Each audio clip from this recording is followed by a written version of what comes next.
Third degree ఇచ్చినటువంటి police ఆఫీసర్స్ని మాత్రమే కాదు, పవన్ కళ్యాణ్ని కూడా నేషనల్ హ్యూమన్ రైట్స్ ముందు అలాగే ఎస్సీ కమిషన్ ముందు నిలబెడతారు. Pawan Kalyan, deputy chief minister Pawan Kalyan, Nara Lokesh, Chandrababu Naidu వాళ్ళ ముగ్గురు మీద జాతీయ ఎస్సీ కమిషన్ లో కంప్లైంట్ ఫైల్ చేశారు. ఎగ్జాక్ట్లీ. కాలం గడుస్తుంది, రోజులు దొరికిపోతున్నాయి, ఎవరు కూడా నేషనల్ ఎస్సీ కమిషన్ ముందు నిలబడలేదు.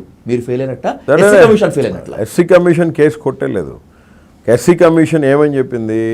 SP collector, the first magistrate of the Guntur district has given reply that police వారు బోరుగడ్డ అనిల్ కుమార్ని ఇబ్బంది పెట్టారనే ఆధారాలు మా దగ్గర ఏమీ లేవు అన్న ఒక బోల్డ్ స్టేట్మెంట్ని ఎస్సీ కమిషన్కి పంపిస్తే ఈ నెల 6వ తారీఖు జాతీయ ఎస్సీ కమిషన్ నుంచి one of the director called me.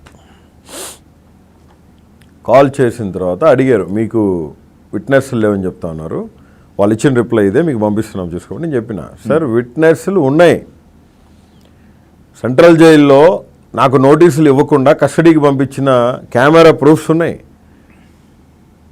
ఆ రికార్డ్ చెక్ చేయండి, నాకు నోటీసులు సర్వ్ చేశారా లేదా. కస్టడీకి పోయే ముందు నోటీసు సర్వ్ చేయాలి కదా ఖచ్చితంగా.